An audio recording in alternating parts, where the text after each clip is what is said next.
되는 걸 보고 좌시하고 있을 사탄이 아니에요. 그래서 해외에서도 그렇게 돼서 이렇게 수입되게끔 하셨고, 그리고 우리나라 안에서도 소위 말해서 자생적인 가라지를 만드는데, 그러면 틈이 있어야 될 거 아니에요. 틈이 있어야 끼어들어갈 거 아닙니까? 그래서 그 틈이 어디였냐면 6.25 전쟁이 일어나면서 저 위에서 내려올 사람들 내려와요. 일반인들 그 안에 정말 유명한 그리스도인들이 사역자들이 같이 껴서 내려옵니다. 이제 이러면서 이제 시작되는 거거든요. 자, 이제 전쟁이 끝나고 난 뒤에 뭐 영적으로 육적으로 완전히 피폐해지고 돌 위에 돌 하나가 남지 않은 게 이 한반도예요. 위에도 마찬가지, 밑에도 마찬가지. 그러니까 위는 신경 쓸 거 없어요. 이제 그 뒤로 그냥 지하교회로 스며들었으니까 우리가 알 수 있는 도리가 없어요.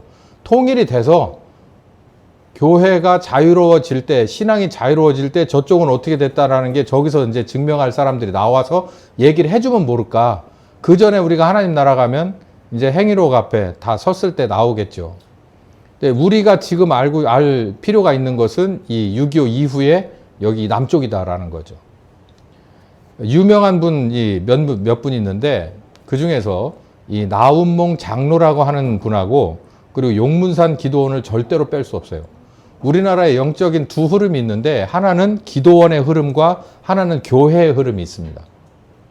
지금 사실상 기도원은 쇠퇴기의 거의 정점에서 거의 다 없어졌어요.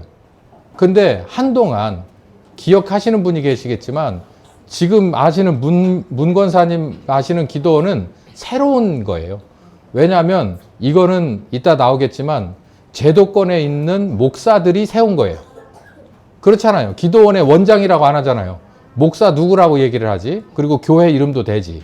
그러고 나서 이제 교회의 부속 기관으로 들어가 있는 게 요즘이고 예전에는 그렇지 않았어요. 신학교 다닌 원장들이 거의 없었어요. 거의 없었고 그냥 대부분 할머니들이 하시고 그랬었어요. 뭐 그래서 누구 원장님 했는데 그런 분들이 남자들도 계셨지만 할머니들이 많으셨다. 이제 그럴 수밖에 없는 이유를 제가 말씀드릴게요. 기도원은 그 당시에 신학교하고는 연관이 없는 계열이었어요. 왜냐하면 나운몽 장로라고 하는 분 자체가 나중에 가서는 이게 이제 뭐 신학도 하시고 목사 안수도 받았지만 지금도 장로교단 어느 파에서는 이 나운몽 장로와 용문산 기도원을 2단으로 정제를 한 데가 있습니다. 그럴 만큼 이분들은 사실 뭐라 그럴까요? 그냥 광야에 있는 침례요한 같은 격이라 할까요?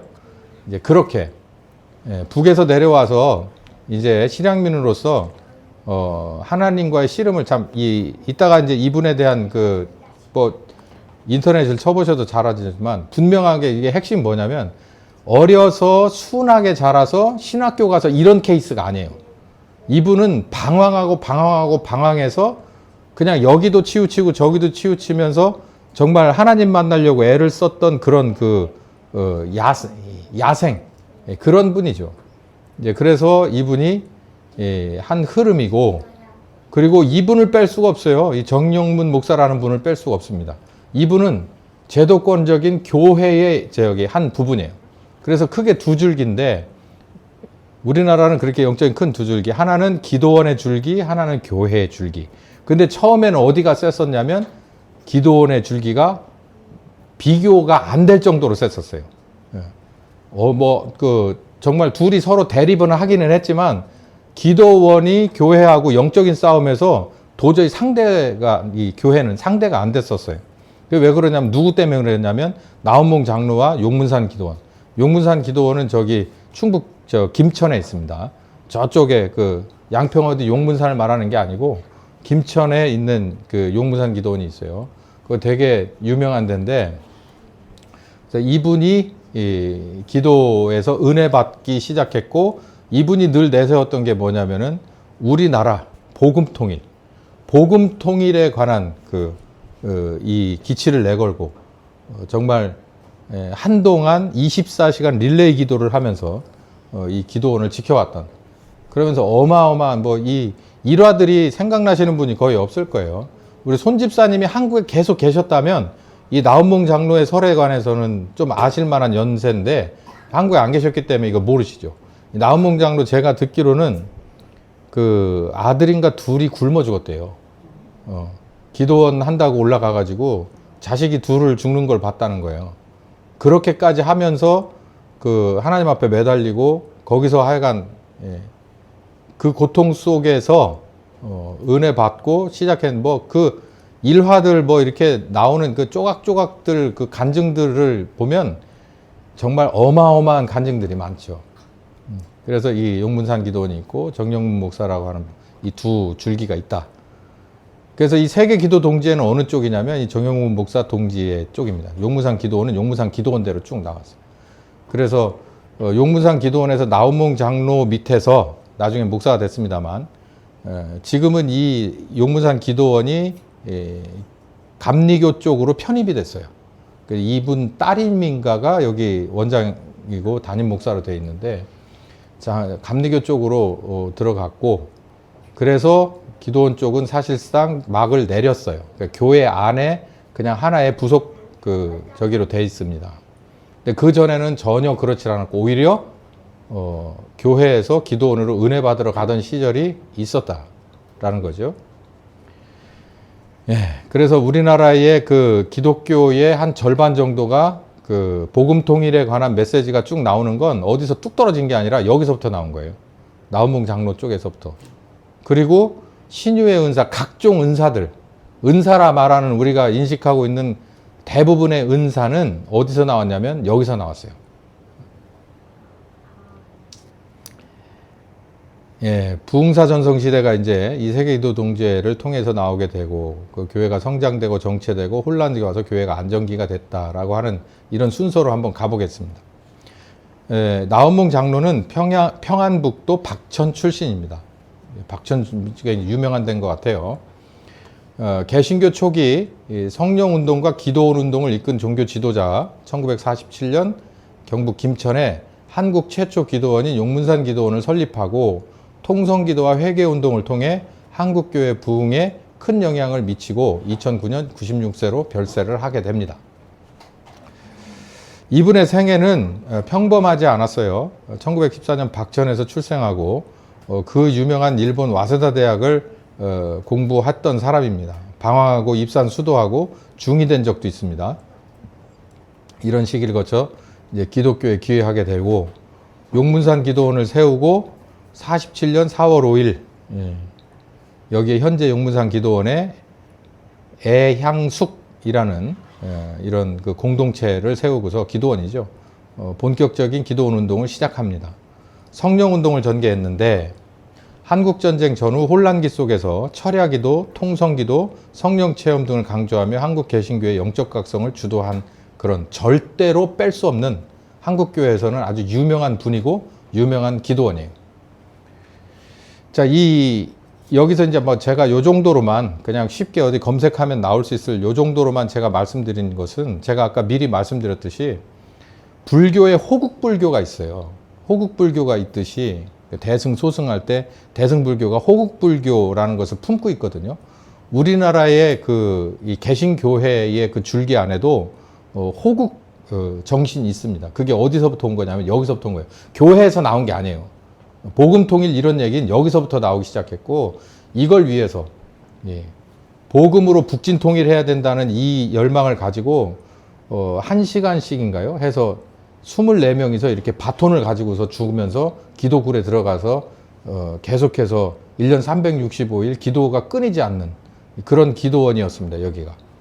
그러면서도 성령운동을 전개해서 당시에 이렇게 처져 있을 법한 6.25 전쟁 이후에 정말 낙담하고 절망하고 좌절할 수밖에 없는 이 상황에서 이들이 신앙적으로 살아갈 수 있는 아주 굉장히 큰 획을 그었던 분이다.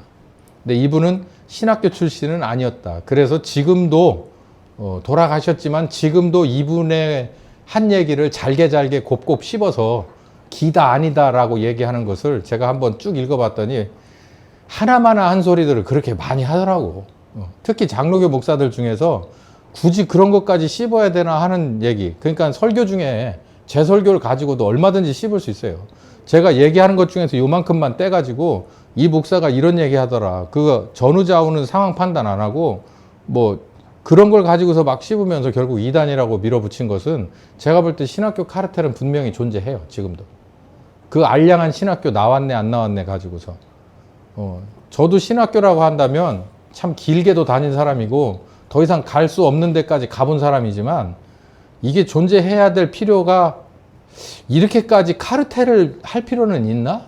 라고 하는 생각을 해요.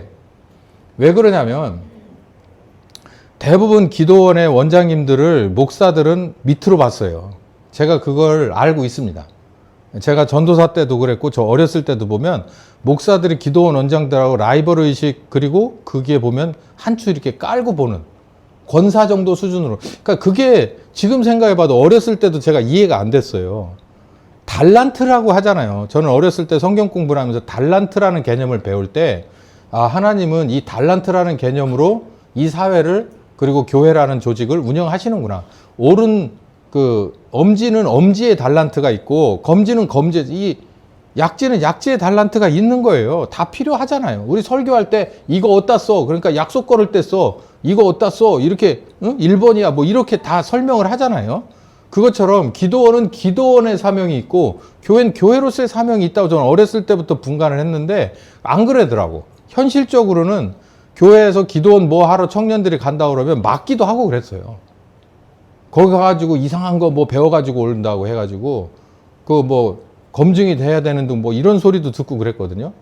그때는 뭐 그것도 다 틀린 말은 아닌데 워낙에 사이비 같은 기도원들이 난립해 있었으니까. 근데 제가 볼 때는 신학교에서 배우는 것이 기준이 될 수 있겠냐.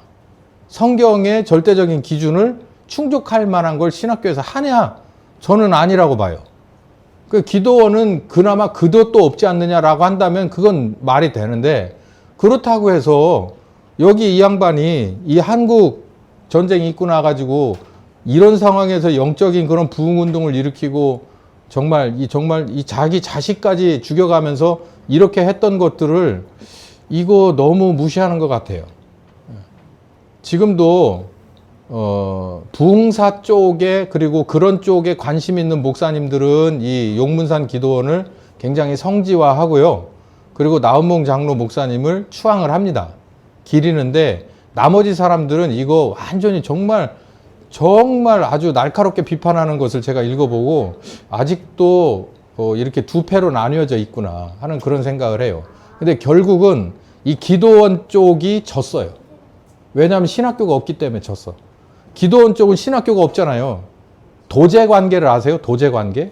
도제관계가 뭐냐면 이렇게 이 교재로 이렇게 표준화되지 않고, 과정이 교재나 뭐 이런 그 사용 설명서 매뉴얼로 되질 않고 누구 밑에 가가지고서 거기서 이렇게 걸레부터 빨아가지고 하는, 그게 도제관계예요. 기도원은 이거예요. 처음에 뭐 어디 병 걸려가지고 올라와서 은혜 받고 거기서 원장님한테 안수 받고 거기서부터 걸레로부터 빨기 시작하고 접수부터 받기 시작하면서 나중에 그 원장님이 네가 이 기도원 저기에서 해라, 아니면은 저기 가가지고 기도원 개척해서 해라, 이렇게 해가지고 세워주는 관계였어요. 그러니까 신학교와는 전혀 다르잖아요.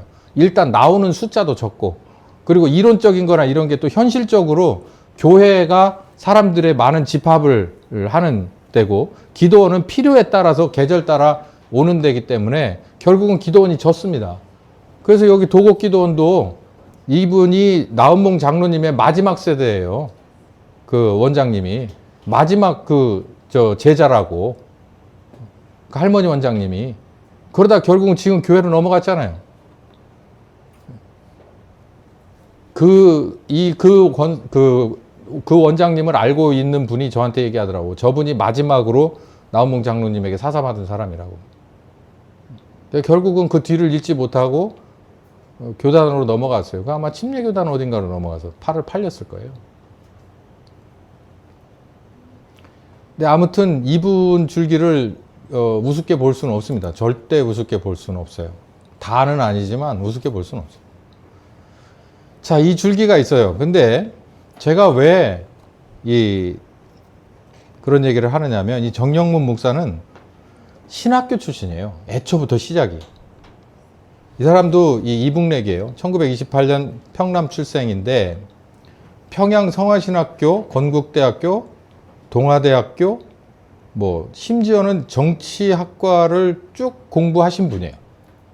신학교 다니고. 그러니까 이게 머리가 있는 분이죠. 그리고 공부할 만큼 뒷바라지도 된 집안이었다는 걸 알 수가 있어요. 그리고 부산 시원중앙장로교회로 46년간 목회하고 이제 은퇴하셔서 돌아가시는데, 그러니까 아주 제도권 안에 신학교 안에서 그 교계에서 신학교를 중심으로 해가지고 이렇게 컸던 초대 멤버라고 봐도 과언은 아니죠. 틀 속에서 딱. 근데 이분이 전통적인 목회 양상을 따르면서 성령운동, 그러니까 나온몽 장로 하는 기도원식을 싫어했어요. 그런 분들이 많았어요. 근데 기도원 가갖고 홀랑 뒤집어진 거야. 그런 케이스들이 많아요. 그 중에 하나가 저거. 기도원에서 뭐 하는 뭐 방언이라든가 이런 거를 저는 굉장히 우습게 봤어요. 왜냐하면 어려서부터 성경 공부를 아주 체계적으로 해왔기 때문에. 일단 뭐 내가 감각할 수 없는 거니까 나는 믿을 수가 없는 거예요. 그게 성경 공부를 시작한 사람들의 아주 최대 단점이 뭐냐면 성경 공부로 다져지잖아요. 그러면 그 이상의 것에 관해서는 사람들이 별로 저기 하지 않습니다. 근데 은사 쪽이라든가 이런 거 전혀 모르던 목사가 이게 이제 은혜 받고 소위 말해서 체험하고 나니까 여기 용문산 기도원에 들어가서 그 바위 꼭대기에 올라가서 소위 말해서 불을 한번 체험하다 보니까 이 양반이 이제 싹 바뀐 거예요. 그래서 저도 성경 공부라고 한다면 참 어려서부터 공부를 하다 보니까는 나름대로 이렇게 틀이 기본적으로 잡혀 있다가 제가 대학교 1학년 때 성령 체험을 했거든요. 대학교 1학년 때 성령 체험을 하고 나서 내 머릿속에 박힌 게 뭐냐면 네가 아는 것이 전부라고 생각하는 그런 과오를 2번 다시 하지 말라는 거예요. 왜냐하면 성경 공부를 중학교 3학년에서 대학교 1학년 때까지 갈 동안 제 아성은 성경 공부 노트였으니까요. 그런데 성령 체험을 어쩌다가 한번 하고 나니까 내가 알던, 그러니까 내가 이마만큼 교만했었구나라는 것이 정말 저 스스로를 너무 힘들게 하더라고. 모르는 게 있다는 거예요. 항상 겸손할 줄 알아야 된다는 거예요. 이 양반도 똑같은 상황인 거죠. 그래서 이 신학교를 아주 체계적으로 나오고 뭐 했냐면 전통적인 목회, 그러니까 기도원 운동이라든가 성령 막 이런 성령 운동하는 이런 거를 별로 이렇게 저기하게 생각하다가 이제 자기가 빈틈이 있었다는 것을 알고 나서 이분의 사역이 변했어요. 성령 체험을 계기로 영적 전환점을 맞이했고 이후 한국교회와 여러 성회, 사명자 성회 등의 강력한 성령 역사를 나타내며 수많은 목회자와 부흥가를 만들어내는 그런 도구로 활약을 합니다. 여기서 제가 이분에 관한 간증은 찾을 수 없었으나 내가 성경 공부를 하던 그 원로 목사님한테 들은 얘기가 하나 있어요. 이 정영문 목사가 왜 기도원에 올라가게 됐냐면 성경을 그렇게 잘 알고 신학교에서 공부를 철저하게 했던 사람이 목회 현장에 나가니까 이게 똑같은 패턴이 있더라고요. 이따가 내게 하겠지만 우리 침례 교단에서 김충기 목사를 뺄 수 없거든요. 김충기 목사도 마찬가지예요. 신학교에서 공부 열심히 하고 1, 2, 3등 하던 사람들이 현장에 목회를 나가요. 그래서 배운 대로 목회를 하다 보니까 현장에서 이질감이 있는 거야. 먹히지를 않아. 그러면서 교인이 예를 들어서 50명 했는데 막 5명 남고 6개월 안에 이런 식으로 막 훅 떨어지니까 일단 생활고에 시달리게 되고 영적으로도 막 깔아져 가지고 내가 도대체 이게 지금 뭐 하는 거냐, 잘 가고 있냐, 이래서 답답해서 올라가는 거예요. 영적으로 아파서 올라가고, 인간적으로 아파서 올라가고, 그리고 문제가 생겨서 영적으로 문제가, 인간적으로 문제가 생겨. 근데 목사들이 올라갈 때는 대부분 뭐냐면 교회 문제를 갖고 올라가요. 요즘은 어떤지 모르겠지만. 40일 금식하러 올라간다. 자기 개인적인 문제가 아니라 교회 목회를 하던 사람은 교회에 관한 문제 때문에 올라가는 경우가 많아요. 그래 이분이 올라가는데 물러가게 되는 이유가 뭐냐면 전도사 시절에 개척교회는 아니고 어딘가에 부임을 했대요. 저 진주 어딘가로 부임을 했다는데 이분은 나중에 이제 부산에서 이제 교회를 개척을 해서 여기 보니까 46년 동안 목회를 했다잖아요. 진주 어딘가로 전도사 때 이제 배치를 받아서 갔는데 청년들이 모여가지고 옛날에 기억하세요? 저희 때도 그런 게 있었는데 중학교, 고등학교 저기가 되면 원예회 같은 걸 하면 신문지 한 4장 깔아놓고 뭐 맛동산 몇 봉지, 뭐 양파깡 뭐 몇 번지 해가지고 이렇게 해서 이만큼 쌓아놓고 그리고 나서 이제 회의하고 이제 먹고 그러잖아요. 요즘은 그렇게 안 먹을 거야. 그 신문지에다 이렇게 깔아갖고 주면. 예, 이렇게 교육관 같은 데 이렇게 둘러 앉아가지고 그 신문지 위에다 막 이렇게 해서 그러면 나는 오징어 땅콩만 막 주워 먹고 그건 막 눈치 주고 오징어 땅콩이 되게 비싼 거니까 새우깡 이런 거 막 먹어야 되고 아시는 분들이 있네. 예. 그러다가 남는 거를 뿌시뿌시 싸가지고서 전도사님 드세요 그러고 간 거예요. 그러니까 이 양반이 성격이 보통 저기 한 분이 아닌데 이제 거기서 이제 요즘 애들 말대로 아주 확실하게 긁힌 거지. 아니 이게 뭐 그럴 수도 있고 저럴 수도 있고 이렇게 넘어갈 수 있는데 이 양반이 영적으로 이렇게 침체기에 왔을 때 그런 일이 탁 오니까 확 긁힌 거예요. 성령 충만했으면 이렇게 야 이거 냉기고 가면 어떻게 전사님이 더 사줄게 이리 와 다시 먹자. 그래서 거기다 더 해서 이렇게 줄 수도 있고 다음부터는 이렇게 하는 거야 라고 얘기하면 쉽게 끝날 수도 있었던 문제인데 이분이 그럴 만한 여유가 마음의 여유가 없는데 이런 그 학생들도 나를 이렇게까지 한다? 그 얘네가 나를 이런 식으로 보면 얘네 엄마 아버지는 나를 어떻게 보겠는가 이제 이래서 뒤집어진 거예요. 그래서 이게 이론적인 신학 공부도 제대로 한 분이었기 때문에 어떤 생각을 가지고 갔냐면 하나님 도대체 계십니까? 계시다면 내가 당신의 종인데 목회를 하러 양들 앞에 가서 이 정도의 리더십을 가지고 내가 어떻게 이 사람들을 리더할 수가 있겠습니까? 와, 전혀 틀린 말이 아니죠. 그래서 기도원에 올라갈 때 죽기 아니면 살기로 올라가서 그렇게 말을 했대요. 하나님 내게 여기 나오죠. 영권 주고 물권 주고 인권 안 주시면 나는 목회 안 합니다. 난 여기서 죽을 겁니다. 그러고 나서 올라가가지고 산꼭대기 올라가서 금식을 시작했다는 거예요. 그리고 나서 발칵 뒤집어진 거예요. 그 이 양반이 필요가 영권, 물권, 인권이라는 리더십의 그 이 파워가 필요했기 때문에 성령 체험을 해도 그걸로 체험을 한 거예요. 그래서 내려와서 기도하고 집회하고 하면서 목사님이라고 하는 분은 범접할 수 없는 뭔가가 있는 분이다라고 하는 걸 영권과 인권과 물권에서 자기가 받은 은혜대로 쏟아버린 거예요. 그러니까 어떻게 되겠습니까? 사람들은 오게 돼 있어요. 강력한 리더십을 갖고 그 기도하고 막 낫고 막 그냥 뒤로 넘어가고 막 방언 터지고 막 개거품 물고 쓰러지고 암병 낫고 그래봐요. 그러면 정신 없는 거예요. 그런데도 목사님이 뭐라고 하면은 다 일사불란하게 움직일 수밖에 없는 거예요. 사람이 모이니까 헌금도 들어오고 교회가 부흥되잖아요. 그러니까 이분이 뭐 하러 다녔냐면 아 내가 평신도들 상대로 해서 저기를 하는 것도 중요하지만 사역자들을 키워야겠다. 사역자들을. 그래서 사역자 이 영적 부흥성회를 집중적으로 하고 다니는데 그 중에 하나 뺄 수 없는 모임이 세계 기도동지예요. 그게 1960년대 한국 계룡산 집회 등에서 은혜 받은 목사와 부흥사들이 중심이 되어 결성한 기독교 단체입니다. 이 단체는 한국 현대교회 부흥운동과 복음전파에 큰 영향을 끼쳤습니다. 요 정도만 나와요. 챗GPT에는. 근데 제가 들었던 내용은 무슨 얘기냐면 이 세계 기도 동지회 안에 있었던 멤버들이 우리나라의 그런 그 부흥사 시대를 그 완전히 그 풍미하고 갔던 대부흥사들이 거의가 여기 있는 거예요. 이 안에서 나온 거예요. 여기 나오는 대로 주강사가 누구였냐면 정영문, 아까 삼각산 용문산에서 은혜 받고 홀랑 뒤집어진 그 전도사 시절에 완전히 한번 욕보임을 당하고 정덕진 세도장로교회 여기서 멀지도 않죠. 이유성 세일교회 여러분은 잘 모르시겠지만 저는 이분에 대해서 조금 아는 게 있습니다. 그리고 오늘 제가 이 자료를 찾을 때 정말 도움이 됐던 김춘기 어딥니까? 강남중앙침례교회.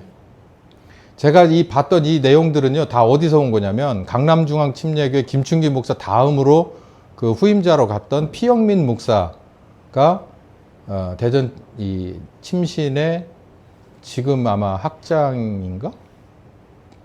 엊그제 학장까지였나? 지금은 바뀌었나? 하여간 최근에 총장이었고, 그리고 신대원 원장이었고 이분이 이 역사신학의 교수였었어요. 오래 한 분입니다. 저도 이분한테 공부를 했는데 이분이 강남중앙침례교회 2대 목사로 가기 직전에 그 강남중앙침례교회 개척자였던 김춘기 목사님에 관한 것을 한번 제대로 논문을 썼어요. 그걸 제가 봤습니다. 그래서 제가 성경 공부 시간에 들었던, 저를 가르쳐 주셔서 원로 목사님이 해주셨던 그 전설 따라 삼천리 같은 얘기가 여기 다 사실이더라고. 여기 다 나와 있더라고. 그래서 제가 이거를 확실하게 뭐 유튜브 나온다고 해도 까는 거예요. 이런 일이 있었다고. 자, 여기 1960년대라는 것을 기억하세요. 아까 1953년 우리나라 종전되고 그 뒤로만 보면 된다고 그랬죠?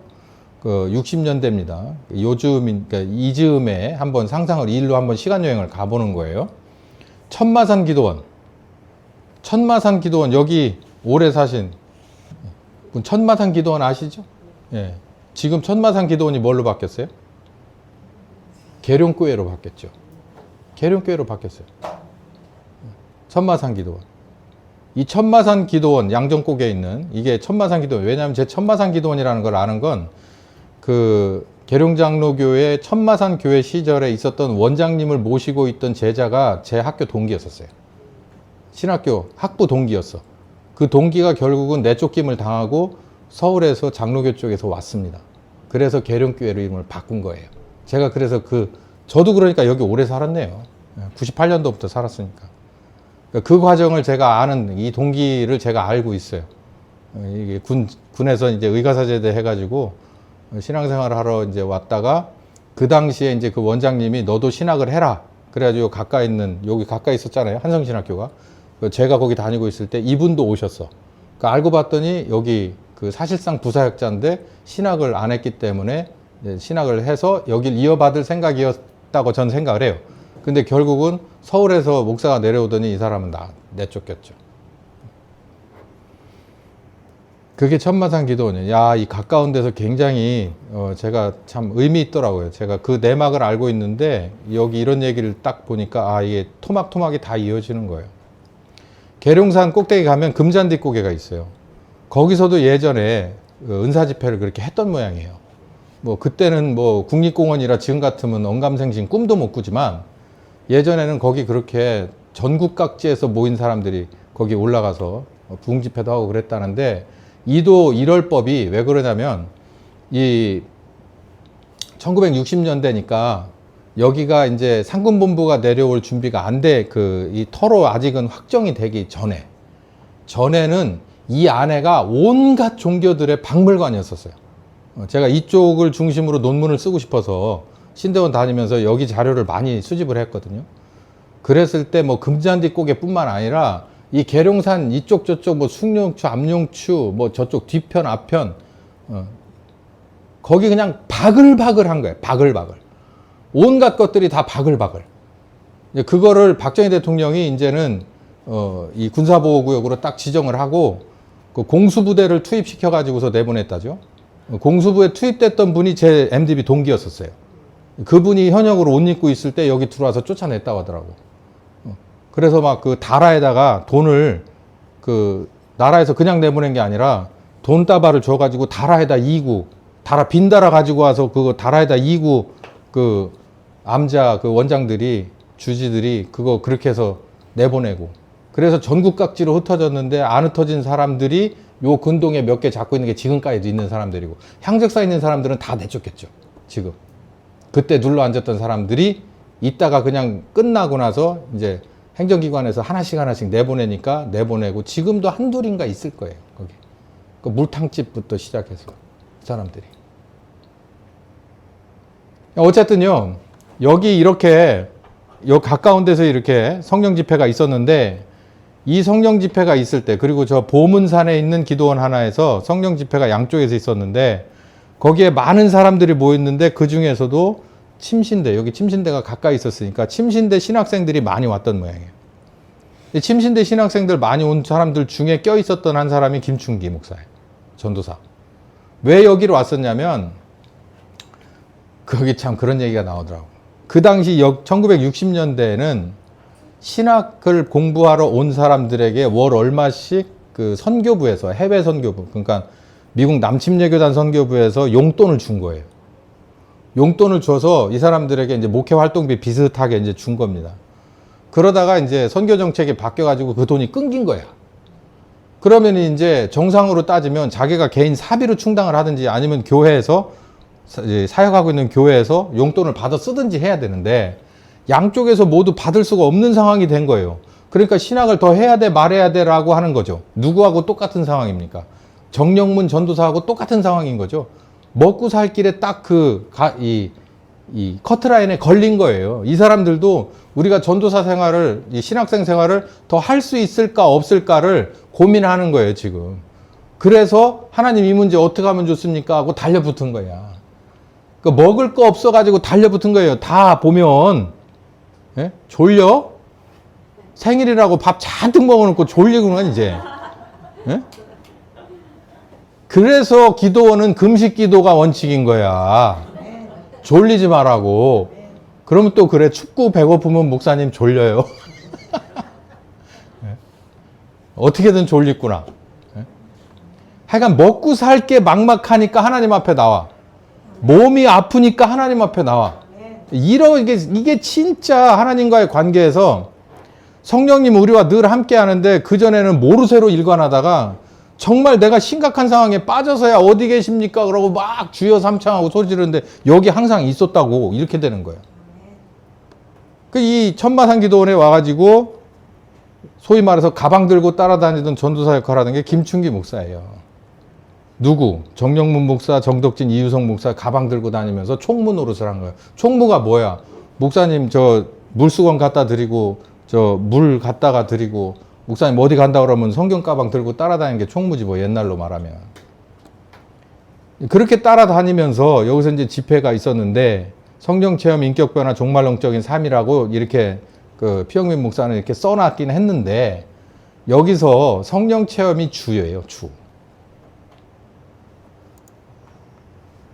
그리고 나서 이제 부흥사 전성시대가 옵니다. 이 세계기도 동지에서 모였던 이런 인물들 중에서 오관석, 김충기, 고승혁, 최복이, 이창희, 우리 교단 안에서는 절대로 뺄 수 없는 분이에요. 여러분 그거 아십니까? 침례 교단이 교세가 그렇게 크진 않아요. 교회가 많지도 않아. 근데 부흥산호는 제일 많아요. 침례 교단 안에서. 이 전체 교단에서 부흥사 그 프로테이지로 보면 침례 교단 부흥사가 제일 많아요. 출신 부흥사들이. 왜 그러냐면 이것 때문에 그래요. 이거. 세계기도 동지에. 이게 자기가요 어디든 가가지고 하나님하고 나 사이에 내가 소나무 뿌랭이 한 10개 뽑으면은 은혜 받을 거라 생각하죠. 그렇지 않다니까요. 그 용문산 기도원이 중요하고 세계기도 동지의 모임이 중요한 이유가 있어요. 이거 다 도제 관계예요. 그래서 어딘가에서 누군가 그러잖아요. 성경에서 그러잖아.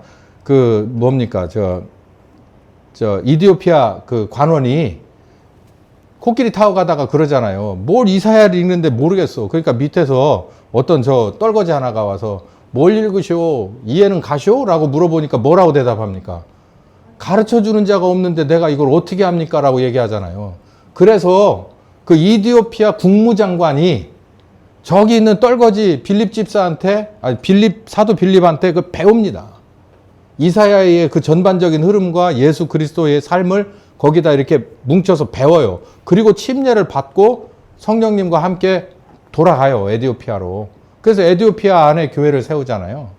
그것처럼 이것도 마찬가지인 거예요. 그 선생님이 되게 중요한데 그 선생님 중에 유명한 세 분이 있는데 그 중에 이 정영문이라고 하는 분이 목사 출신으로서 성령 체험하고 그리고 동기는 그거예요. 영권 주시오, 인권 주시오, 물권 주시오, 목사로서의 리더십을 주시오. 이거였기 때문에 그 필요에 의해서 그 주머니에 성령께서 체험을 주셨기 때문에 그냥 그게 다인 거예요. 그래서 여기서부터 무슨 일이 벌어지냐면 교회에서 이루어지는 성령 집회마다 뭐는 없어지고 용문산 기도원의 흐름은 점점 없어지고 교회에서 일어나는 것은 목사를 중심으로 일어나는 이 부흥사들, 이 스타와 같은 부흥사들이 가면서 하는 일이 성령 체험, 인권, 물권, 영권 이런 얘기가 쭉 아픈 사람 낫고 뭐 하는 거 이런 거가 계속 그러려면 뭐부터 해야 돼? 회개부터 해야 돼. 이렇게가 되는 게 계속해서 틀에 이제 교과서가 되고 이제 사이비들도 나와. 여기서 이제 이렇게 정식으로 배워서 여기서 이어받아 가지고 가는 사람들이 있는가 하면 옆에서 보고 흉내를 내 가지고 가는 사람들도 자본 많은데 그조차도 지금은 없죠. 여기서 특이한 분 하나가 나와요. 이 최자실 그리고 조용기 목사가 나오는데 이건 또 다른 계열입니다. 다른 계열이에요. 근데 전체적으로 봐서는 우리나라의 부흥사, 목사 출신 부흥사 시대를 풍미했던 우리나라의 그 영적인 축 한 축을 감당했던 분이에요. 그러니까 맨 처음에 맨 윗물은 나온몽 장로의 어디? 뭡니까? 용문산. 이분의 목적은 뭐였다고요? 복음 통일. 복음 통일. 이분은 막 성령 체험을 해가지고 뭐 성령 충만, 물질 충만 뭐 이런 얘기가 아니에요. 이분은 우리나라에 이렇게 되고 있는 이 영적인 상황을 빨리 타개를 해야 된다. 그래서 복음 통일이라고 하는 이런 민족 교회를 주장을 했던 복음, 민족 복음에 관한 것이 아주 뚜렷했었죠. 뭐 그 뒤에 이제 점점점 바뀌었습니다만. 그런데 이 한쪽에 또 흐름이 뭐냐면 이 양반은 이 능력, 영권, 물권, 인권에 관한 거예요. 그래서 우리나라에 한동안 부흥사 전성시대가 왔다. 축복, 신유, 축복이라고 하는 건 아까 말씀드린 대로 번영신학과 기복신학 똑같은 거예요. 그리고 신유성애, 이거는 이 귀신 쫓아내고 병자 고치는 이런 거였어요. 이거 말고 또 다른 거 기억나십니까? 부흥사한테? 뭐 있어요? 전 기억 안 나요. 이건요, 대부분 교회 앞에다가 부흥집회 광고 써놓을 때 뭐 축복, 신유, 무슨 성회 해가지고 대부분 이렇게 멘트를 써서 붙여놨어요. 왜냐하면 이게 중심이니까요. 양정 천마산 기도원에서 시작돼서 이게 부여 기도원으로 옮겨 붙고 인물들은 이렇게 쭉 아까 말씀드린 대로 이렇게 한 시대를 풍미했어요. 이게 제가 볼 때 이건 제가 나눈 거예요. 이건 누가 나눈 게 아니고 1970년대부터 1990년대까지로 저는 봐요. 한 20년, 길면 한 25년. 한국 교회는 부흥사에 의해서 성장된 거예요. 그럼 부흥사 이퀄 뭐가 되느냐면 축복 신유성애가 되는 거예요. 그 제가 첫 시간에 얘기했잖아요. 하나님의 뜻대로 안 됐다고. 그게 하나님의 뜻이 아니라니까요. 그게 하나님의 뜻이 아니에요. 이렇게 가는 게 하나님의 뜻이 아니었다고요. 왜 그런가요? 그 뒤에 뭐가 오냐면 교회 성장의 정체기가 와요. 이거 왜 교회 성장의 정체기가 옵니까? 그러면 성령님의 동력이 끊겼습니까? 봐봐요. 여러분 생각해 보세요. 우리가 타는 테슬라의 배터리는 100% 충전을 해가지고 나가도 하루 이틀 지나면서 그 속도와 거리에 비례해서 배터리가 이렇게 점점점 가다가 소위 말해서 앵꼬 나요. 다 방전돼서 끝난다고. 성령님도 그런가요? 그러면 하나님이 아니잖아요. 하나님이 원래 뜻이 그런 거였다면 계속해서 끊어지지 말았어야지. 근데 왜 끊어졌냐고. 지금 95년부터 2005년까지 교회 성장의 정체기가 왔다는 걸 누구도 부인할 수 없어요. 여기 있는 분들도 다 기억하시잖아요. 주변에 지금 교회 생겨나는 거 보셨습니까? 개척한다고 나오는 그런 목사들이나 교회가 얼마나 되던가요? 그리고 막 이 교회 엄청나구나라고 이렇게 막 이렇게 커가는 교회가 있어요? 세종에 하나인가 있다고 하더라. 들어봤는데 그것도 보니까 참 특이한 교회 성장론이더만. 그 어떤 전도사인가 목사인가가 나와가지고 성경 공부 이렇게 가르쳐 주는데 조회수가 막 엄청나게 나잖아. 그거 우리 집사람이 보고 이 사람 성경 가르쳐 완전 학원 강사더만. 야, 이렇게 해도 조회수가 나오긴 하네. 그렇다죠? 예. 그런 애들을 아까 얘기하잖아요. 와그너가 그랬잖아요. 피터 와그너가 그런 애들 데려다가 교회에서 택가리만 해가지고 써먹으라는 거예요.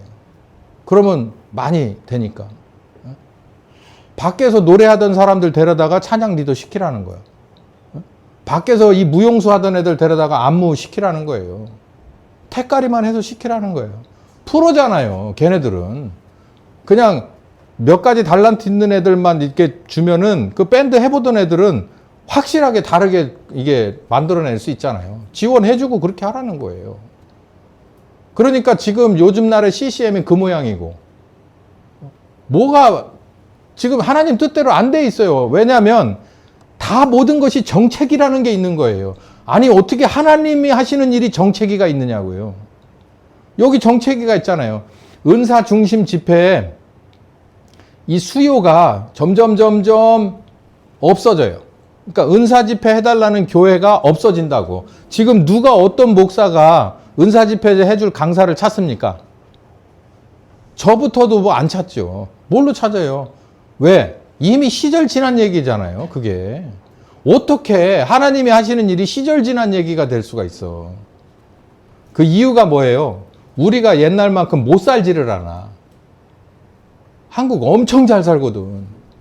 오죽하면 일본에서 사는 사람 우습고 미국서 사는 사람도 별로 부럽지 않아요. 뭘로 그래? 여기서 살고 거긴 놀러만 가지. 이런 식이잖아요. 경제적으로 엄청나게 잘 살아요, 우리나라. 전 세계적으로 제가 볼 때 탑이야. 그리고 병원이 엄청나게 잘해.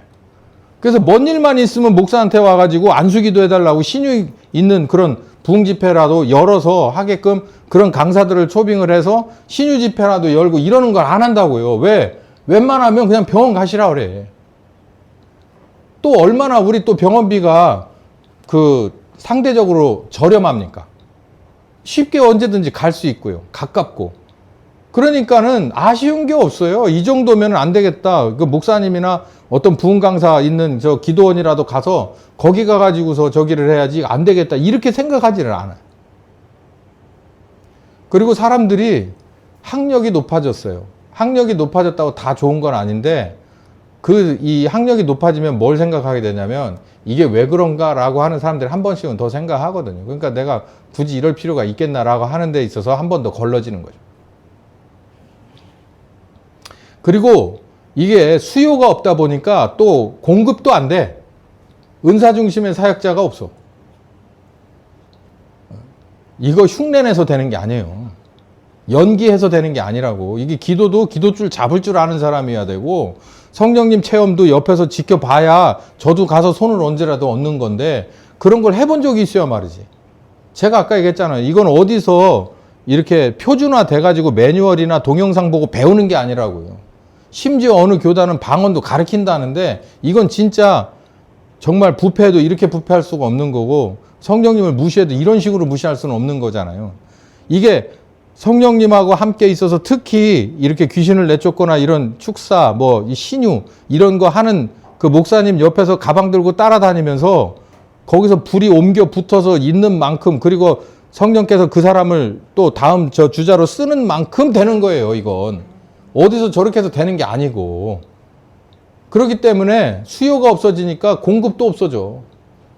하겠다라고 하는 사람 그리고 하고 싶어도 기회가 없는 거예요. 그런 먼저 간 선생님이 없으니까 끊기는 거니까. 여러분 생각해 보세요. 지금 어떤 목사한테 가면 이런 거 배울 수 있나? 연세중앙교회? 그러니까요. 지금 옛날 같으면 간간히 이렇게 교회 하면 있는데 요즘은 누구라고 얘기하기가 참 어렵다. 없어요. 장경동 목사님도 요즘 이런 거 안 하고 다니는 것 같더라고. 교회 성장의 새 동력 찾기에 고심을 하고 언제까지? 2005년대까지 제자 훈련도 해봤다, 선교 훈련도 해봤다, 봉사 훈련도 해봤다. 여기서부터는 기억나잖아요. 우리 전에 있던 저 전도사 때 있던 교회 멤버들이 여기 많은데 그때 우리 저기도 갔었잖아요. 베트남도 가고 막 그랬었어요. 필리핀. 그러던 때가 있었다고. 그게 무슨 선교인지 난 잘 이해를 못 하겠지만 어쨌든 이게 뭔가 다음 성장 동력이 될 수 있을까? 이게 될 수 있을까? 또 이게 될 수 있을까? 그래서 고심하던 때가 있었다고. 이게 왜? 교회가 커지질 않으니까. 성장이 안 되니까. 이게 계속해서 커져야만 되는데 이게 정체기에 들어가면 교회 운영비라든가 사역자의 사례비라든가 뭐 이런 기타 뭐 들어가는 유틸리티라든가 이게 점점 인플레가 올라가는데 이게 교회에서 공급이 안 되다 보면 이거 어떻게 되는 거예요? 계속 마이너스가 돼가는 거잖아요. 현실적인 어려움이에요. 그러니까 이게 교회의 성장은 하나님의 뜻이요, 성경에 원하는, 성경에 우리에게 가르쳐주는 목표다라고 얘기하는 건 그냥 말뿐이고 현실적으로 어려운 거예요, 교회가. 그래서 정말 이것도 저것도 백방으로 찾아 헤매던 때가 있었어요. 제가 2005년에 개척을 했어요, 하나침례교회. 그때 제가 기억을 왜 못하겠어요. 제가 신대원을 졸업하고 그때 뭘 해야 될지 고민할 때예요. 그런데 2005년에 이 정점에 이 교회를 개척을 하게 하신 거예요. 저기 245-3번지에서 요만한 1층의 거실에서 저하고 제 아내하고 애들 2명하고 넷이 같이 앉아서 시작을 하게 된 거예요.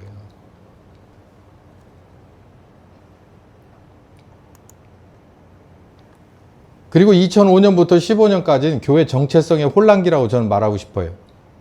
이건 제가 현장에서 목회자로 있었으니까 새로운 교회 성장 패러다임을 찾기 위해서 교회 성장하기라고 하는 것이 전성기가 된 거예요. 2005년 뭐 그전에도 있었습니다만, 그러니까 그전에는 교회 성장학의 전성기가 아니라 뭐의 전성기라고 그랬어요? 제가 여기 부흥사 전성기라고 그랬죠. 부흥사 전성기였어요. 그 대표적인 인물이 여기 쭉 나왔고 이제 조영기 목사의 여의도 순복음교회에 나온 거예요. 그러다가 정체성의 혼란기가 있을 때 교회 성장학이라는 것이 다시 한번 대안으로 뜹니다. 그래서 온갖 신학교마다 다 교회 성장학, 교회 성장학, 교회 성장학을 얘기했어요. 제가 학부를 졸업할 때가 93년, 92년, 3년, 93년에 졸업했거든요. 92년에 마지막 학기에 교회 성장론이라고 하는 것을 배웠어요. 그때 어딘가에서 이 출장 강사로 온 분이 책을 무조건 책만 사면 B 플러스를 준대. 그래가지고 막 한 10대 권을 책을 샀어요. 근데 그 내용이 뭐냐면 아까 말씀드린 대로 맥가브란, 와그너 이런 책들이 쭉 한 12권을 사면 그냥 무조건 B 플러스는 준대. 그래 놓고 그냥 아무것도 기억이 안 나는데 교회 성장은 하나님의 뜻이다. 성경에서 교회 성장을 이렇게 말하고 있다라는 것만 계속 반복을 해서 가르쳤던 것 같아요. 그러면서 이게 앞으로는 대한민국의 교회의 성장 동력이 될 거다라고 하는 것을 출장 나온 적인데 막 엄청나게 막 입에 침을 튀면서, 그때가 월요일 날 오후 강의니까 사람들이 다 시큰둥 하거든. 근데 막 엄청나게 막 주장을 많이 했던 것 같아, 지금. 그 책이 제가 이 미국에서 귀국해가지고 다 버릴 때 그 책들이 남아 있었으니까, 그게. 그때까지. 그때 막 이 심판들 제 1판 나왔을 때. 그러니까 그게 93년도니까 그러고 나서 신학교나 이제 이런 연구소나 이런 게에서 점점 올라가다가 언제부터 이제 확 피냐면 2000년대 초반부터 IMF 들어가면서, 그러고 나서 이제 다시 한번 교회가 이제 성령 충만 뭐 은사 이런 걸로 가려다가 이제 한 1, 2년 가도 안 되니까, 그러니까 2000년대가 넘어서 2000년 들어가면서 이제는 교회 성장학에 뭔가를 하자. 그래서 교회 성장학이라고 하는 것이 엄청나게 커져요. 그래서 온갖 성장 연구소란 연구소가 많이 나오는데, 주로 아까 말씀드린 그 로버트 슐러 목사라든가 이런 해외, 뭐 조엘 오스틴이라든가 뭐 또 그 리고렌이라든가 세들백 교회 뭐 이런 거. 세들백 교회는 제가 신대원 다닐 때 진짜 엄청났습니다. 책 겁나게 팔아먹었어요. 교과서로도 쓰기도 했어. 그 셀 그룹. 지금 생각해보면 참 답답하죠. 엄청나게 여기서 한국교회의 새로운 패러다임은 여기서 나온다라고 해서 찾아 헤매던 게 이 교회 성장학이에요. 각종 세미나가 엄청나게, 그러니까 교회 성장 세미나 하면은 그 입장료도 되게 비싼데 뭐 1, 20만 원 갖고 안 돼요. 뭐 몇백 단위였어. 몇백 단위. 왜냐하면 거기 바인더를 주거든. 자료를 다 주니까. 이렇게 해라라고 하는 매뉴얼을 나름대로 연구소라는 사람들이 만들어가지고 파니까, 그걸 파니까 그 값이 몇백만 원씩이었었어. 모범 답안을 제시하고 표준 모델을 줍니다. 그래서 설교 52주에 대한 것을 기본 틀을 딱 잡아줘요. 1년만이 아니라 3년에서 5년 설교, 이 교회 성장에 관한 설교 맨 밑에 베이직, 기본, 그 다음에 뭐 초보, 1, 2, 3 뭐 해서 중급, 그 다음에 고급 해가지고 교회 조직이니 뭐니 해가지고 쭉 짠 그 바인더를 팔아요. 그러니까 몇백만 원 받죠. 그대로 해봐라. 이거 안 될 수가 없다는 거예요. 그래서 이 사람들한테서 그 바인다가 많이 돌아다녔고요. 그러면서 유행하던 게 뭐냐면 교회 개척할 때 개척을 해야 될 동네, 내가 어디에 개척을 했으면 좋겠다라는 걸 선정을 할 때 맨 처음에 가서 자기가 하든 돈을 내서 하든 거기 가서 뭘 조사를 하냐면 표본 조사라는 것도 해요. 그래서 그걸 놓고 비교를 해서 A가 나은지 B가 나은지 C가 나은지 아까 했죠. 수용성의 원리. 이런 거 다 따져서 어디. 그래 이제 그런 사람을 데려다가 강사로 써. 그렇게 했더니 잘 되더라.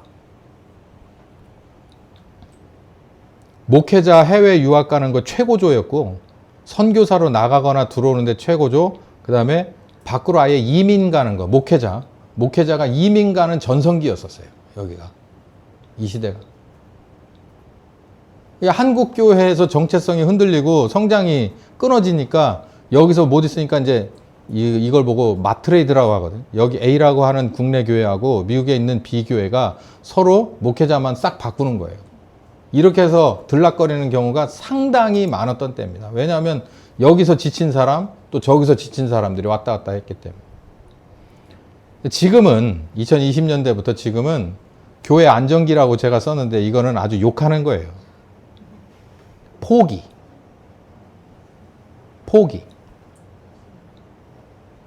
목회자 조기 은퇴가 많이 늘어나요.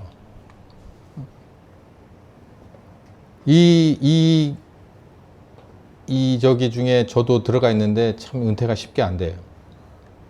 목회자 조기 은퇴 하고 싶은데. 근데 실제로 목회자 조기 은퇴가 장난인 경우도 있고 또 진짜인 경우도 있는데 제가 볼 때는 진짜로 조기 은퇴를 하고 싶어서 하는 사람들이 많습니다. 왜냐하면 현실을 감당하기가 어려운 거예요. 그러니까 이쯤에서 그냥 후임자 넘겨주고 끝나자라고 하는 거예요. 그냥 이렇게. 그런 경우 좀 많고요. 개척교회 수 뭐 말도 못하고 문 닫는 교회 수 증가하는 건 마찬가지예요. 한국 개신교회 조정기에 진입했어요. 그러니까 이쯤에서 그만할 거면 그만하고 포기, 그러니까 개인적으로도 목회 그만하고 옷 벗을 사람 벗고 그리고 교회도 그만하고 문 닫을 교회는 문 닫는 거예요. 지금이 그런 때예요. 지금 이런 때 여러분은 여기 2026년에 하나침례교회에 와 있는 거예요. 저는 이 정도면 많이 온다고 생각해요. 오늘 제 생일이라서 많이 오셨나 모르겠는데 2부 예배도 밥 먹었으니 그냥 갈 수 없어서 남아있는지는 잘 모르겠는데 이 정도면 저한테는 넘칩니다. 제 잔이 넘쳐요. 자, 가라지를 심는다고 그랬죠. 밖에서도 영향을 주었고요. 사탄이. 안에서도 영향을 주었어요. 자, 여기서 이것만 딱 우리들의 이 거듭난 사람의 본성 속에도 번영신학과 그리고 기복신앙의 그 종교성은 다 들어 있습니다. 이게 아주 도둑놈 신본 거예요. 나를 부인하고 내 십자가를 질 생각은 안 하고 그리고 뭔만 얻으려고 하는 거예요. 하나님 쪽에서 오는 달콤함만 내가 맛보기를 원하는 아주 나쁜 심성이 있는데 사탄은 이 틈을 갖고 들어온다고요. 이 틈을. 어디? 이 대한민국의 교회에 이 틈을 가지고 들어왔어요. 우리 모두가 하나님의 뜻은 그럼 무엇일까요? 이제 답이 나오죠. 하나님의 뜻은 이거예요. 마태복음 16장 24절에 누구든지 나를 따라오려거든. 대한민국의 교회는 성령운동 하면서부터 어떤 대상자가 됐냐면 거듭난 사람으로서 예수님을 따라갈 준비가 됐어요. 그런데 그 과정에서 우리 속에 있는 본성, 아주 도둑놈 근성을 사탄이 그거를 뭘로 바꿔서 기복신앙을 무엇으로? 교회 성장이라고 하는 것으로 바꿔서 우리에게 가라지를 깊게 심어놨기 때문에 우리가 어디서부터 잘못됐는지를 모르는 거예요. 성경의 원점으로 돌아가는 거예요. 우리는 성령님 따라서 예수님의 진정한 제자가 되고 성령님 따라서 진정한 사역자가 될 수 있는 준비가 된 사람들이에요. 거듭난 사람들이니까요. 성령님이 우리를 본인이 직접 와가지고 만드셨잖아요. 회개하고 우리가 복음을 믿어 거듭난 사람들이에요. 그러면은 뭐 해야 되냐면 주의 말씀을 들을 때 마음을 강팍하게 하지 말고 나를 부인하고 그 말씀 앞에서 정직하게 나를 부인하고 내 십자가를 지고 하나씩 나를 고쳐가는 삶을 살았어야 된다고요. 이게 하나님이 우리에게 원하시는 원래 뜻이에요. 그게. 그런데 그걸 못하게 하느라고 사탄이 하와에게 얘기한 것처럼 절대로 죽지 않아. 너 죽으려고 복음을 준 게 아니라, 너 죽이려고 복음을 준 게 아니라 널 살리려고 복음을 준 거야. 그러니까 뭐 해라. 기복신앙 가지고, 그리고 번영신학적인 기본을 가지고 그냥 유지한 채로 교회를 성장시켜라. 목사들에게 교회를 성장시켜라. 이게 하나님이 원하는 거고 상급이고, 교회가 성장되면 교인들 축복받아서 좋고 너도 좋지 않냐? 하나님도 좋고 삼자가 모두 좋은데 그게 싫을 이유가 뭐냐? 그러니까는 뭐 그 당시에 우리나라 사람 찌질이도 가난하고 고통스럽고, 목회자들 특히 마누라 자식들 데리고 밥 옛날 같으면 진짜 굶기를 밥 먹듯이 해가면서 목회한답시고 그러고 있을 때 그런 얘기를 들으니까 뭐예요? 돌을 떡으로 만들어서 입에다가 막 쳐 넣어버린 거죠. 그걸 견뎠어야 돼요. 진정한 영권과 물권, 인권은 어디서 오냐면 내가 죽기를 각오했을 때 오는 거죠. 내가 나를 부인하고 내 십자가를 졌을 때 오는 겁니다. 예수님이 언제 하늘과 땅의 권세를 받으셨어요? 십자가를 지고 뭐 하셨을 때? 죽고 무덤에 갇혀 3일을 있었을 때 아버지 하나님이 깨웠어요. 그러면서 뭘 줬다는 거예요? 하늘과 땅의 권세를 다 줬다는 거예요. 우리나라도, 우리나라의 교회도, 우리나라의 신자들도 그렇게 하려고 하셨습니다. 중간에 가라지가 아주 깊숙이 바뀌었죠. 여러분, 머릿속에서, 마음속에서 여러분의 몸에 본 이 체질에서 바꿔야 될 게 있어요. 뭐냐? 아까 말씀드린 대로 이 세상의 숫자와 크기와 이런 세상의 이런 기준이 하나님의 뜻과 맞지 않을 가능성이 많다. 다 안 맞는다는 건 아니에요. 맞지 않을 가능성이 있고 서로 부딪힌다면 뭘 버려야 돼요? 세상의 것을 버려야 돼요. 세상의 것을 버려야 돼요. 버리지 않으면 하나님이 우리에게 그 다음 단계로 인도해 갈 수가 없어요. 제가 지난번 이론적인 공부를 할 때도 말씀드렸죠. 다윗은 어린 소년, 대략 한 15살 정도 된 소년이 맨몸으로 갔습니다. 누구에게요? 골리앗에게. 자기보다 정말 몇 배라 몇백 배라 할 수 있는 골리앗에게 갔어요. 저기 300명, 기드온의 300명은 그 어마어마한 이 아말렉 앞으로 갔습니다. 300명이요. 몇만 명이 모였지만 다 떨궈내고요. 떨거지들 다 집에 가라. 무서운 사람 집에 가라. 그리고 전쟁이 문제가 아니라 네가 뭔가 살고자 하는 자는 다 도망가라. 그래서 다 떨궈내버리고 300명 가지고 갔어요. 300명이 제대로 역할만 하면 실질적인 건 누가 하신다는 거예요? 하나님이 하신다는 거예요. 우린 그걸 배웠어야 돼. 그걸 가르쳐 주시려고 했는데 그 사이에 뭐가 들어왔냐면 사탄이 깊게 들어와서 교회 성장이라고 하는 걸 집어 쳐넣어놨어요. 우리 지금 그거 빼야 돼요. 숫자가 많다고 그래서 다 이게 하나님의 뜻이 아닐 수 있습니다. 만약에 숫자라고 하는 제도권의 개념과 성경의 소수의 개념이 부딪힐 때는 어떻게 해야 돼요? 이거 버려야 돼요. 왜냐하면 우리가 봤을 땐 소수지만 그 배후에 누가 계시기 때문이에요. 하나님이 계시잖아요. 하나님이. 이걸 볼 줄 아는 유일한 사람들이 누구냐면 목사와 여러분입니다. 교회예요. 세상은 절대로 그거 못 봐요. 못 봐. 근데 우리는 봐야죠. 그리고 경험했어야죠. 그리고 고백이 나올 만 해야죠. 우리의 삶이 그 방식대로 살고 있어야죠. 그래야 뭐가 바뀌냐면 여러분들이 그토록 바라는 이 나라가 바뀝니다. 맨 마지막에 이 나라가 바뀌는 거예요. 내가 바뀌고, 내가 바뀌면 우리 가정이 바뀌고, 우리 가정이 바뀌면 교회가 성령 충만하게 돼서 이 교회에서 짭짤한 사람들 나오고 밝게 빛나는 사람들이 계속해서 소수지만 나온다면 시간 문제인 거예요. 어둠이 없어지는 건. 후라시 들고 들어가면요, 후라시가 뻗어가는 그 범위 안에서는 다 끝난 거예요. 그냥 한번 쭉 비춰주면 어디가 더럽고 어디가 깨끗한 거 다 나오는 거고, 소금이 한 번만 쫙 뿌려지면 그 함지박에서 뭐가 일어난다고요? 지랄 발광이 일어나는 거예요. 해금이 일어나는 거예요. 해금이.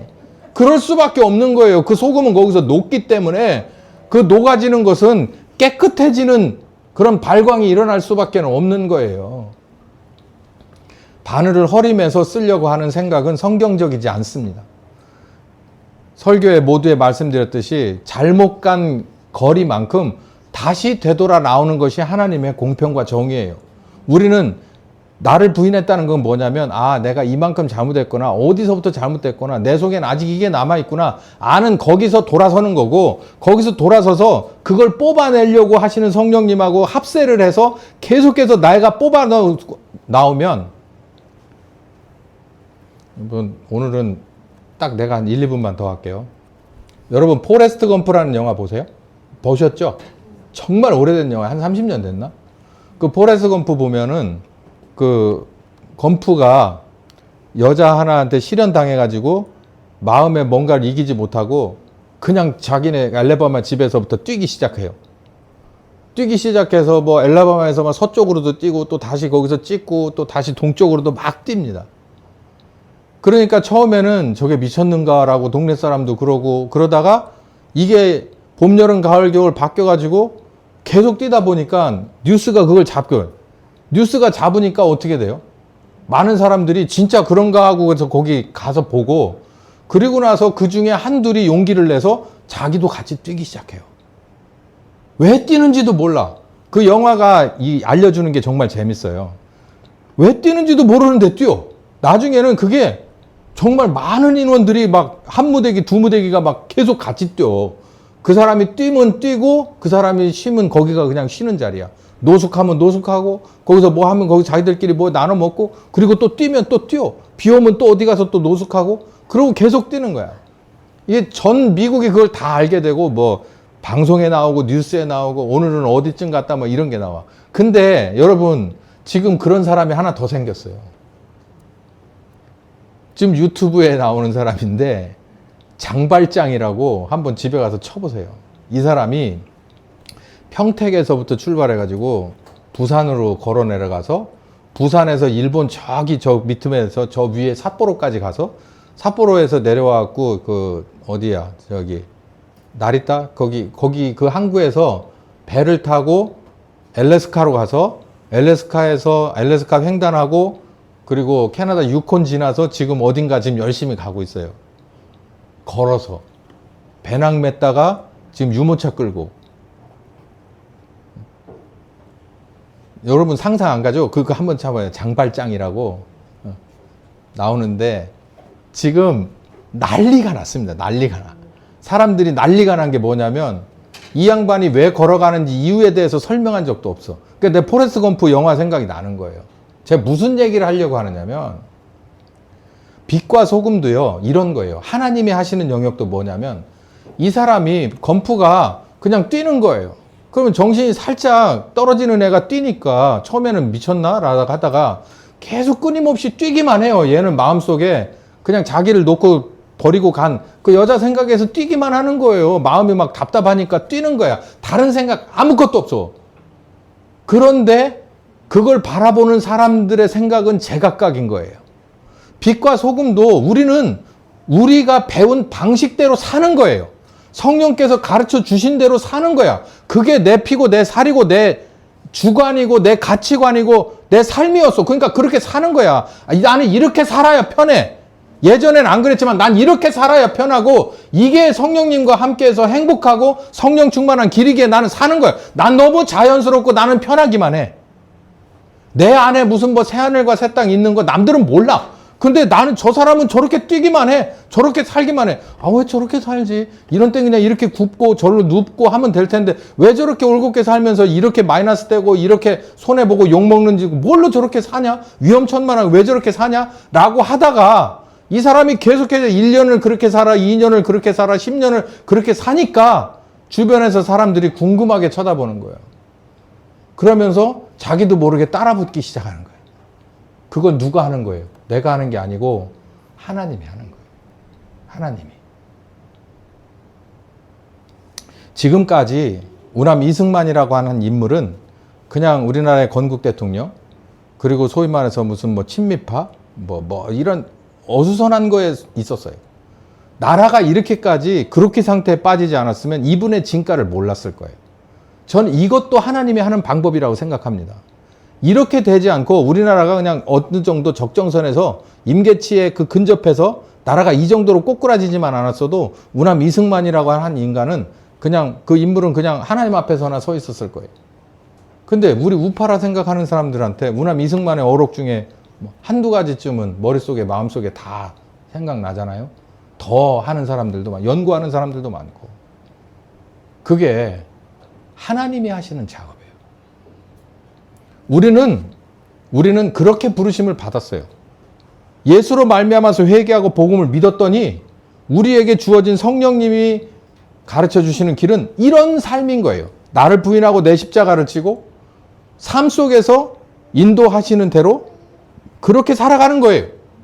그런데 남들은 이해하지 못했지만 가다가 보니까 그들이 이해가 되고 안 되게 하는 건 하나님이 하시는 문제라는 거예요. 그걸 우리는 알아야 됩니다. 한국 개신교는 하나님이 좋은 씨앗을 심어서 이 방식대로 충분히 끌어가실 수가 있었어요. 근데 그렇게 하기 못하게 한 우리들의 잘못된 심성에서 그리고 사탄이 이걸 뚫고 들어와서 동의해서 여기까지 만들어버린 이 교회 성장학의 선악과는 이제 우리가 이걸 회개하고 우리 속에서 나 개인의 속에서부터 이걸 뽑아내기 시작해야 돼요. 그게 하나님이 원하시는 바입니다. 기도하겠습니다. 살아계신 하나님, 하나님이 원하시는 정답 나왔습니다.